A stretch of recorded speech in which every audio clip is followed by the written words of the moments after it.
सभी साथियों को नमस्कार। मैं चिराग शर्मा इस समय हिसार शहर के निजी अस्पताल के अंदर मौजूद हूं, जहां पर 21 साल का एक लड़का जिसे गंभीर रूप से चोटें लगी है। हालांकि डॉक्टरों की तरफ से कहा जा रहा है कि हालत बड़ी सीरियस है।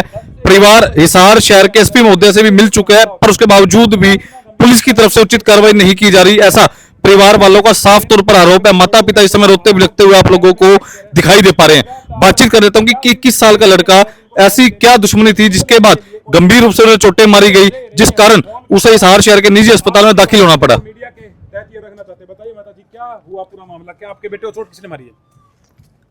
मेरा बेटा शाम को 4 बजे मेरे बेटे के पास कोई किसी की कॉल आई थी, चंदन नाम के लड़के की, कि भाई तू आ जा एक बार, आज सकरात का दिन है, आप घर पे बैठेंगे, माँ ने पूड़े वगैरह बना रखे हैं। मेरा बेटा उसके साथ चला गया। जब 7 बजे तक वो नहीं आया तो मैंने फ़ोन किया, तो उसने कहा कि कहीं जाके आ रहा हूँ चंदन के साथ। सीधा सा उसने चंदन का नाम लिया था, लेकिन एक्चुअल में बाद में पता चला कि वो कोई फ़ौजी है, अक्षय फ़ौजी। उसके साथ उसकी ससुराल जाने की बात कर रहे थे। उसकी वाइफ गई हुई है कहीं बाहर, मान लो लड़ाई झगड़ा करके। अब पता चल रहा है कि लड़ाई झगड़ा करके गई है। उसकी वाइफ गए हुए काफ़ी दिन हो गए शायद। अब वो रुस्सा मनाई में मेरा बेटा बीच में साथ में फंस गया जी, वैसे देखा जाए तो यूं ही। कारण तो सारा था अक्षय फ़ौजी का। अक्षय फ़ौजी का दोस्त है चंदन, और चंदन का दोस्त है मेरा बेटा। मेरा बेटा अक्षय फ़ौजी को नहीं जानता था, फिर भी उनके साथ उसको ज़बरदस्ती ले गए, ये चीज़ कह के कि हाँ भाई ठीक है, कोई बड़ी बात नहीं है, आप अभी आ जाएंगे थोड़ी देर में। ये बात शाम को 7 बजे की है जी। 7 बजे ये लोग गए होंगे, पता नहीं कोई मिला या नहीं मिला। मेरे पास रात को फ़ोन आया 2:30 बजे सिविल हॉस्पिटल से। सिविल हॉस्पिटल में मेरे कोई जानकार है, उन्होंने कहा कि शायद यश जैसा लड़का है, शायद अपना बेटा है, उसको चोट लगी हुई है और तुम आ जाओ। हम वहाँ पहुँचे तो देखा कि सच में ही वही यश ही है। उसको इतनी चोटें लगी हुई थी, सैचुरेशन उसकी एकदम बेकार चल रही थी, ना ऑक्सीजन मेंटेन हो रही थी, ना उसकी पल्स मेंटेन हो रही थी। उसके एक्सरे करवाए जी मैंने ज़बरदस्ती, मैंने कह के एक्सरे करवाए कि एक्सरे करो जी, मुझे लग रहा है इसको फ्रैक्चर है। पुलिस वालों ने, ये अपना सिविल वालों ने MLR काट दी, चोटें मेंशन कर दी कि इसको चोट लगी हुई है, इसको टेंडरनेस है, इसको रेडनेस है, इसको थोड़ी सी ब्लीडिंग है। लेकिन असलियत में लड़के को इतने सारे फ्रैक्चर हैं कि मैं अगर उंगलियों पे गिनवाऊँ ना तो गिनवा नहीं सकती। और पुलिस वालों के पास हम गए 16 तारीख को। सबसे पहले तो सिविल हॉस्पिटल से मैं प्रणामी हॉस्पिटल लेके गई। वहाँ पे काफ़ी अच्छे से कोऑपरेट हुआ, काफ़ी अच्छे से कर रहे थे, लेकिन उन्हें ये नहीं पता था कि दिमाग की चोट इतनी ज़्यादा है। हमने CT करवाया, उसमें थोड़ी सी दिक्कत आई थी। फिर उन्होंने रेफ़र कर दिया जी हायर सेंटर। जिंदल में आने के बाद बेटा MRI वगैरह हुई है, बहुत ज़्यादा क्रिटिकल कंडीशन है जी। अभी क्या बताऊँ, डॉक्टर ने तो एक तरह से जवाब ही दे दिया है। सिर में इतनी चोटें आ रही हैं, सारी हड्डियाँ टूटी पड़ी हैं। ना तो पुलिस की तरफ से कोई कोऑपरेशन है, कुछ नहीं है। हम पुलिस के पास गए 16 तारीख को कि हाँ भाई हमारी एप्लीकेशन लिख लो, बेटे को ऐसे ऐसे चोट लगी। उन्होंने पूछा कि कहाँ लगी, हमने उन्हें बताया हमें नहीं पता चोट कहाँ लगी, हम तो सिविल से बच्चे को लेके आए हैं। उन्होंने सिविल में फ़ोन किया या क्या किया पता नहीं, मुझे पहले ही कहने लगे कि तुम्हारे बेटे के खिलाफ़ तो FIR हम नहीं कर सकते, एप्लीकेशन नहीं लेंगे। हमने पूछा कि क्यों नहीं लेंगे, कारण तो बता दो। बोले इसके खिलाफ़ तो मुकदमा दर्ज है। जब उनको पता ही नहीं है कि बेटा 3 दिन से एडमिट है, जब पुलिस वालों को पता ही नहीं है, तो फिर वो मुकदमा क्यों नहीं दर्ज कर रहे उसके नाम का? पहले मुकदमा कैसे हो गया, उसके अगेंस्ट कैसे कर लिया उन्होंने? इतनी लड़ाई झगड़ा होने के बाद उन्होंने एक छोटी सी एप्लीकेशन लिखी हमारे हित में। उन्होंने तो लिखी भी नहीं, एक पर्चा पकड़ा दिया, बोले कि ये लिखो। हमें पता भी नहीं था क्या लिखना है क्या नहीं लिखना। जो समझ आया कि भाई चोट लगी हुई थी, बेटे को लेके आए, प्रणामी में लेके आए, बस इतनी बात हुई थी। चोट मारने वाले लोग हैं कौन जिन्होंने चोट मारी है? चोट मारने वाले फौजी जो लक्ष्य, ये अपना अक्षय फौजी है। नहीं जी, नहीं, ना जान पहचान के ना रिश्तेदार हैं। ये जो लक्ष्य लड़का है, लक्ष्य दीप है, वो राजली का लड़का है। एक अजय है, वो भी राजली का है, और योगेश है, वो भी राजली का है। ये 3 लड़के मेन मुद्दई हैं।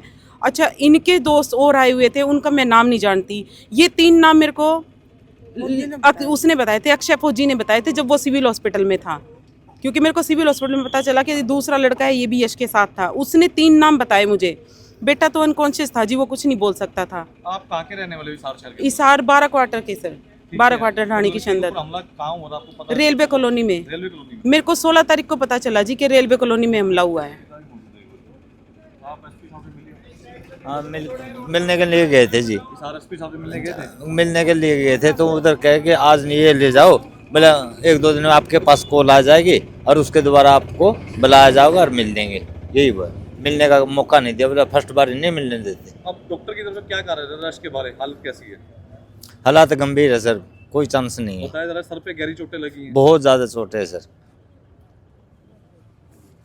हाँ जी भैया, क्या आपने किस सुना? तरीके की अब आप मांग करते हैं प्रशासन से, कैसे आपको न्याय मिलेगा? हम इस तरीके की मांग करते हैं सर, क्योंकि अभी डॉक्टर ने ये कहा है कि अगर 1 घंटे के लिए अगर इसका वेंटिलेटर हटा देते हैं तो ये 1 घंटे में बिल्कुल ख़त्म हो जाएगा, क्योंकि दिमाग तो डेड इसका हो ही चुका है, यश का बिल्कुल ही डेड हो चुका है। लेकिन आज मेरे पिताजी, ये यश के पिताजी और मेरी माताजी और 4-5 साथी और एसपी साहब से मिलने के लिए गए थे, लेकिन उनसे सिर्फ एक एप्लीकेशन लिखवा के, वो भी फॉर्मेलिटी के तौर पे ये बोल दिया गया कि आप जाओ, आज शाम या कल तक आपकी कार्रवाई की जाएगी। हमने उनसे ये कहा था कि हम एक बार एसपी साहब से मिलना चाहते हैं, संविधान में ऐसा कुछ नहीं है कि एसपी साहब नहीं मिलेंगे, लेकिन उन्होंने ये कहा कि फर्स्ट टाइम में एसपी साहब नहीं मिलते, सेकंड टाइम आप जब आओगे तब हम आपको ये कहेंगे कि एसपी साहब से मिल लो। अब आप दोबारा कब मिलने के लिए जाना चाहेंगे? सर अभी क्या बता सकते हैं, क्योंकि सिचुएशन ऐसी है। अब हम सिर्फ यहाँ इस वजह से खड़े हैं क्योंकि अभी भी हमें ये लगता नहीं है कि डॉक्टर कभी भी जवाब दे सकते कि आप यश की डेड बॉडी को ले जा सकते हैं। ये मामला कौन से थाने में है सर? अर्बन स्टेट में है जी। अर्बन स्टेट में? हाँ, अर्बन बताइए, स्टेट। क्या कहना चाहते हैं? मैं कुछ कहना चाहती हूँ। देखो 16 तारीख को जब मैं गई थी, वहाँ से पुलिस वाले आए और बेटे की स्टेटमेंट लेके गए। 17 तारीख को अनकॉन्शियस था, 18 को भी अनकॉन्शियस था। डॉक्टर साहब ने वहाँ, डॉक्टर प्रभु यादव हैं, उन्होंने कहा कि क्रिटिकल कंडीशन है भाई, और इसके जिन्होंने मारी है उनके खिलाफ कोई कार्रवाई करो, कब करोगे? वहाँ से उन्होंने कहा कि हाँ अच्छी से अच्छी धारा लगेगी, ये लगेगा वो लगेगा, फिर भी वो बंदे फरार हो गए। आप ये देखो, कल हमें पता चला है, कल 24 तारीख थी क्या?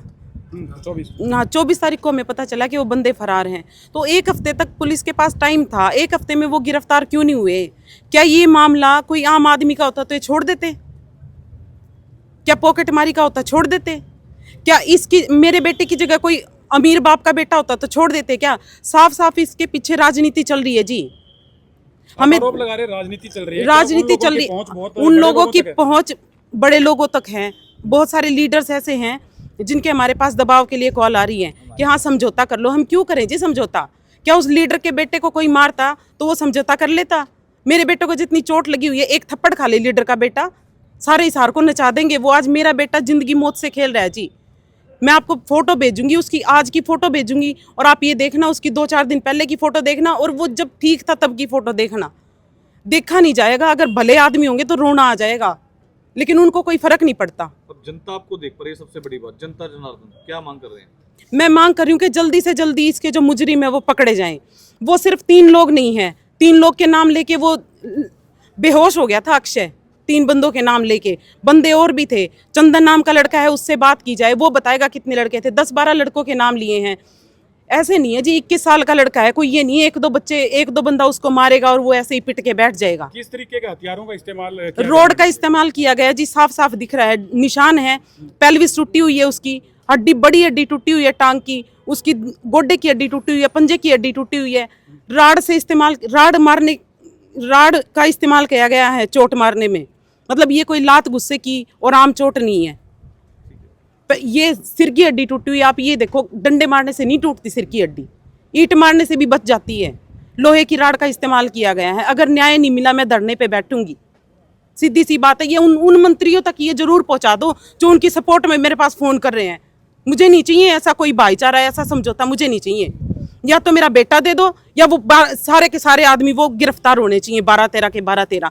कोई कॉम्प्रोमाइज नहीं होगा कि 3 बंदे पकड़ लिए, 3 बंदों से काम नहीं चलेगा। 12-13 के 12-13 अंदर होने चाहिए।